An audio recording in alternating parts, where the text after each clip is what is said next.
Halo pemirsa JPR TV, dari Sabang sampai Maroke, dari Miangas hingga Pulau Rote. Bertemu lagi bersama saya Mona Azharinisak dalam Kominfo Newsroom. Halo pemirsa JPR TV, dari Sabang sampai Maroke.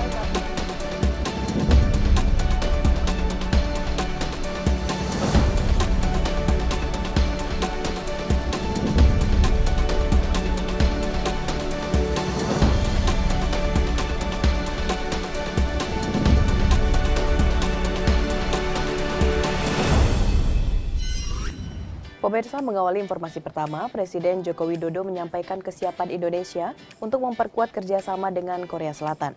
Kerjasama ini bisa dilakukan di bidang kesehatan, transformasi digital, keuangan digital, serta untuk mengatasi disrupsi pada rantai pasokan global.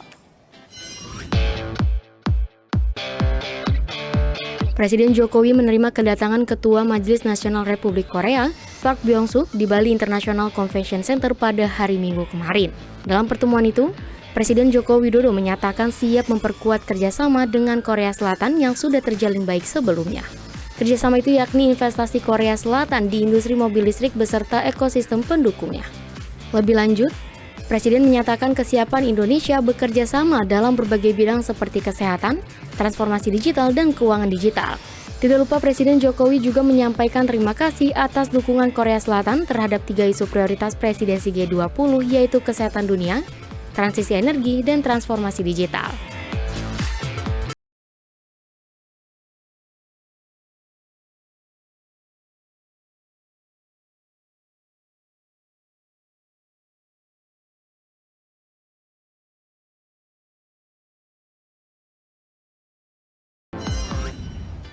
Pemirsa, sidang Interparliamentary Union ke-144 resmi dibuka di Nusa Dua Bali dengan mengusung tema Getting to Zero, Mobilizing Parliament to Act on Climate Change. Presiden mengajak negara-negara maju memberikan solusi dalam pendanaan, investasi, dan transfer teknologi antar negara-negara anggota Interparliamentary Union.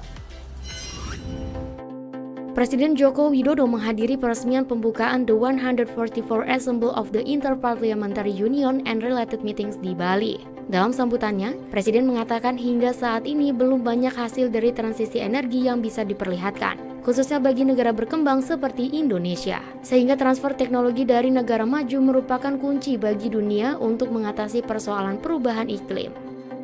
Saya berikan contoh saja, transisi energi. Dari energi fosil ke energi baru terbarukan. Dari energi batu bara masuk ke renewable energy. Kelihatannya mudah, tetapi dalam prakteknya itu ada sesuatu yang sangat sulit di lapangan. Utamanya bagi negara-negara berkembang. Presiden juga mengajak negara-negara maju untuk memberi solusi dalam hal pendanaan, investasi, dan transfer teknologi antar negara-negara anggota IPU untuk melakukan aksi konkret di lapangan, sehingga transisi energi bisa berjalan dengan baik ke depan dan perubahan iklim dapat teratasi. Bismillahirrahmanirrahim. Sidang Majelis Uni Antar Parlemen ke-144 malam hari ini secara resmi saya buka. Terima kasih. Wassalamualaikum warahmatullahi wabarakatuh. Informasi selanjutnya, Kepala Otorita Ibu Kota Nusantara Bambang Susantono menyampaikan bahwa organisasi yang dipimpinnya akan berupaya membuat organisasi yang bergerak dengan lincah dan memiliki tata kelola yang baik. Pihaknya tengah menggodok hal tersebut bersama dengan kementerian dan lembaga terkait. Kepala Otorita Ibu Kota Nusantara Bambang Susantono angkat bicara perihal penyusunan institusi dan badan Otorita IKN. Penyusunan institusi dan tata kelola ini dibentuk agar organisasi IKN bisa bergerak dengan lincah dan memiliki tata kelola yang baik. Kami ingin memastikan juga nanti ada satu bentuk yang benar-benar lincah, namun masih tadi memenuhi kaidah-kaidah tata kelola yang baik, sehingga kita benar-benar memiliki satu institusi yang istilahnya lincah atau agile, tapi dengan governance yang baik. Dan itu juga nanti akan tergambar dari organisasi yang sekarang sedang dibicarakan dengan kementerian lembaga terkait. Bambang berharap organisasi yang dipimpinnya tidak hanya otorita IKN sebagai penyelenggara pemerintahan sekaligus sebagai regulator, namun juga ada badan usaha yang akan mengurusi pelaksanaan pembangunan dan menarik investor. Oleh karena itu, pihaknya tengah menggodok hal tersebut bersama kementerian lembaga terkait sebagai upaya menunjukkan kredibilitas satu government yang baik. Nah, kalau di dunia ini kan kita tahu ada environment untuk masalah-masalah lingkungan hidup, sosial untuk masalah-masalah sosial, dan governance, masalah tata kelola. Nah, ESG ini merupakan salah satu mantra sekarang yang harus dipenuhi apabila kita ingin mengsertakan elemen-elemen dari masyarakat, investor, dan swasta. Lebih lanjut, Bambang mengungkapkan setelah koordinasi dengan Kejaksaan Agung, Badan Otorita IKN juga akan bertemu dengan Komisi Pemberantasan Korupsi untuk mendampingi dan mengawal dalam pembangunan IKN. Nah, itu sudah kami lakukan kemarin ya Pak Doni ya, kita berdua sudah berkoordinasi dan konsultasi dengan Kejaksaan, dan kemudian minggu depan kita juga akan ikuti lagi dengan instansi yang lain, diantaranya dengan KPK. Tentu kami ingin dari awal kita dikawal, sehingga trust atau confidence terhadap organisasi IKN ini bisa terbentuk dengan baik.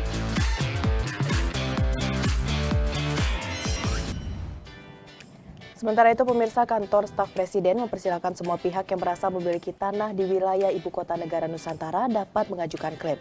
Klaim tersebut dapat disampaikan kepada Kanwil Badan Pertanahan Nasional Kaltim dan Kantor Pertahanan Balikpapan. Kantor staf Presiden menyatakan, semua pihak yang merasa memiliki tanah di wilayah Ibu Kota Negara Nusantara dapat mengajukan klaim. Deputi 2 Kepala Staf Kepresidenan Republik Indonesia Abednego Tarigan mengatakan, klaim bisa disampaikan kepada tim yang dibentuk oleh Gubernur Kalimantan Timur, yakni Kanwil Badan Pertahanan Nasional Kaltim dan Kantor Pertahanan Balikpapan.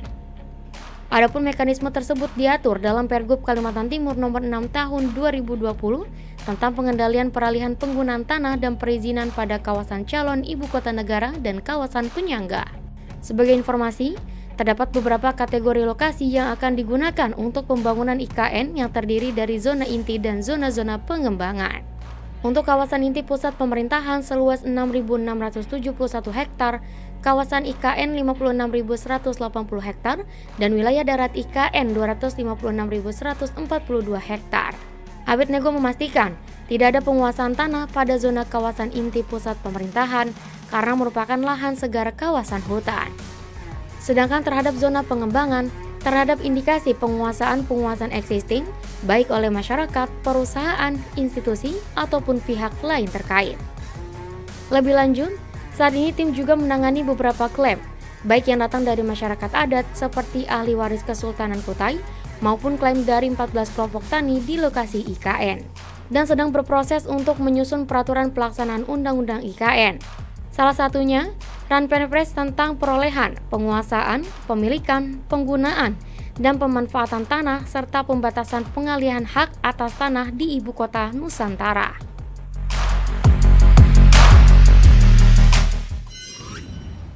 Pemirsa, kita ke informasi selanjutnya. Kementerian Luar Negeri berhasil mengevakuasi 9 orang warga negara Indonesia yang terjebak di kota Chernihiv, Ukraina. Menteri Luar Negeri mengakui proses evakuasi para WNI tersebut berlangsung tidak mudah, sempat berulang kali mengganti skenario dan jalur evakuasi.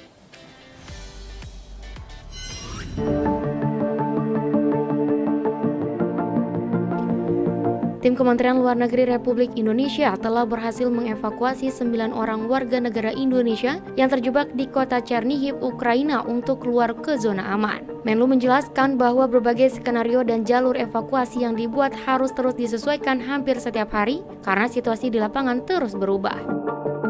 Proses evakuasi ini sangat tidak mudah.